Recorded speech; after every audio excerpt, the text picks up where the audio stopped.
দেখেছো বৌমা, দেখেছো আমার বড় লক্ষ্মী আর ছোট লক্ষ্মী দু রকমের পা কিরকম কাপড়ের ছাপ পড়েছে। আহা, দেখে আমার চক্ষু সার্থক হচ্ছে।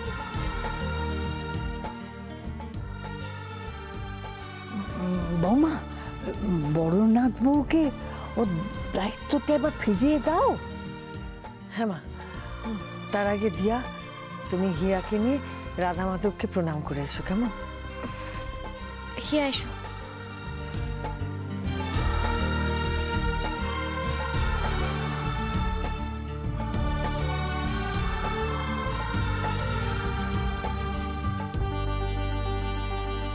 মা, এই নিন মা, এতদিন এই চাবির গোছা আমি সামলেছি, এখন থেকে দিয়া সামলাবে। নিন।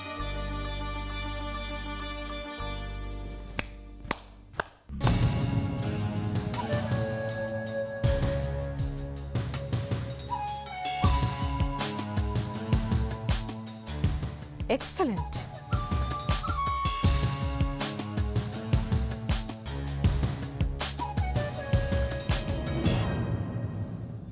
এক্সেলেন্ট দিয়া, এই বাড়িতে ঢুকতে না ঢুকতেই এই সংসারের চাবিটা তুমি নিজে হাতিয়ে নেবার তালে রয়েছো।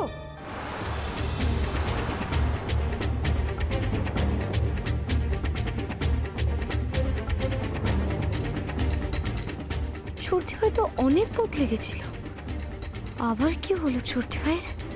আমি তোমাদের বলেছিলাম না এই বাড়িটা আমার, এখানে আমার কথাই শেষ কথা। সেখানে দাঁড়িয়ে তোমরা আমাকে ইগনোর করে এই সংসারের চাবিটা দিয়ার হাতে তুলে দেওয়ার ডিসিশনটা কি করে নিলে?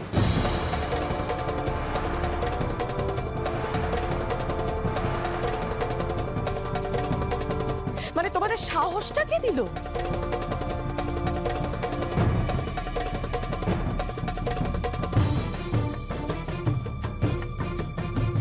এই বাড়িটা তো তোর একার নয় নেহার, এই বাড়িটাতে তোর থেকে ঢের বেশি অধিকার আর্যদার। Good, very good. তাহলে আমাকে আমার অধিকারটা বুঝিয়ে দাও, সংসারটা ভাগ করে দাও না।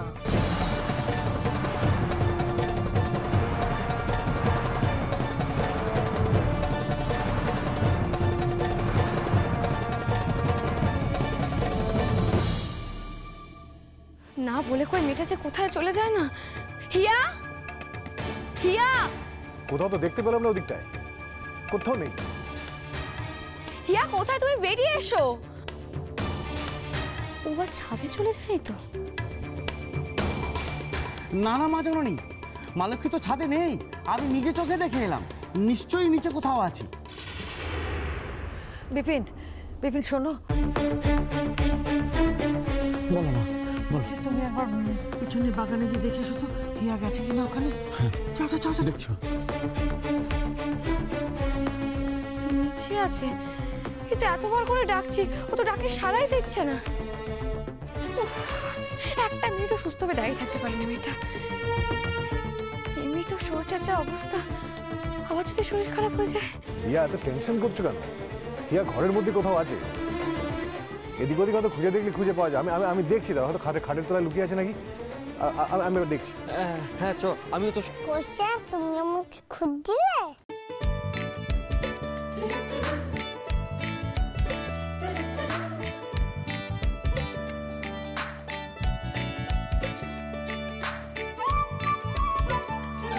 হিয়া, কোথায় গেছিলে তুমি? তোমাকে না বারণ করেছি, আমাকে না বলে কোথাও যাবে না। বলে গেলে কি একটা জিনিস পেতাম? কি জিনিস হিয়া?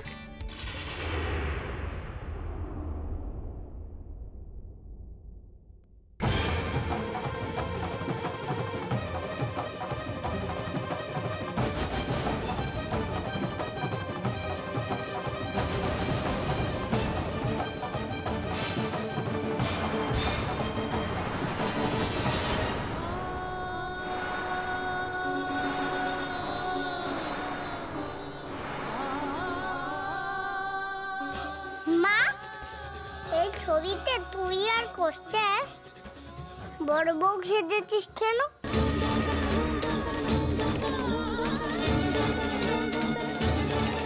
তোর কি কোশ্চেনের সঙ্গে বিয়ে হয়ে গেছিল? কোশ্চেনই তাহলে তোর বর?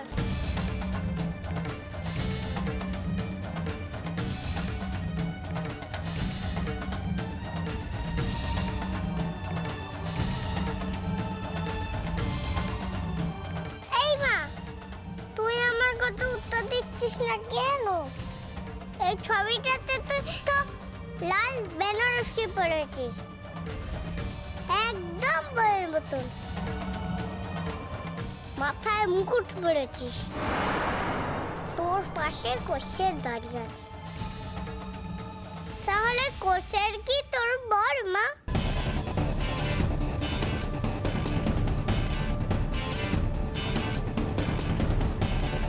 বল না রে, বল না, কোষের কি তোর বর?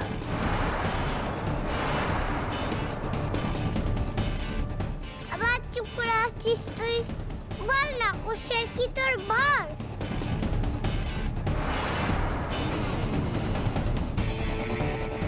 বলো দিয়া, বলো, আমার মেয়ের প্রশ্নের উত্তর দাও দিয়া।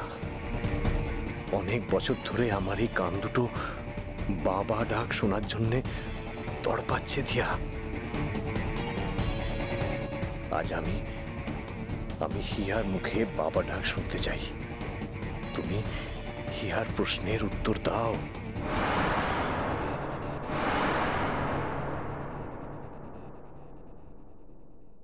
হিয়ার চোখ অনেকদিন ধরে অনবরত একজনকে খুঁজে চলেছে দিয়া। হিয়া সে কথা নিজে মুখে আমাকে বলেছে। আজ সেই মানুষটা যখন এত কাছে আছে, তখন হিয়ার প্রাপ্য থেকে ওকে বঞ্চিত করো না দিয়া। হিয়ার প্রশ্নের উত্তরটা তুমি দিয়ে দাও। ও ছোট্ট হলে হবে কি, ওর আপন পর জ্ঞান আমাদের থেকে অনেক বেশি। আর ওর আপনজন প্রাণপণে ওর মন টানছে। তাই জন্যই তো সব ছেড়ে ওই ছবিটাকেই ও খুঁজে বার করলো। এই মুখুরি, আসল জবাবটা ওকে দিয়ে দে।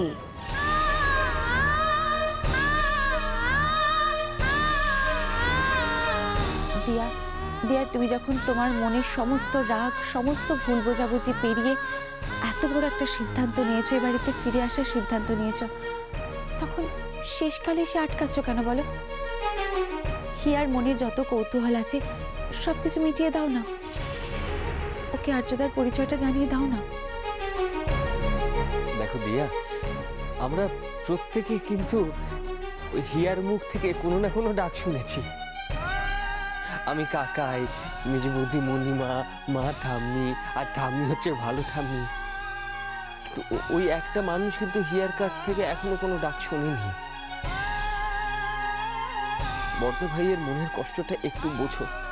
হ্যাঁ হিয়া, ওই কোচ স্যারের সঙ্গে আমার বিয়ে হয়েছিল।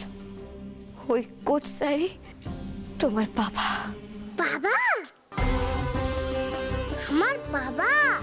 হ্যাঁ শোনা। কি বললে তুমি আমায় শোনা? বাবা। আবার বলো। বাবা।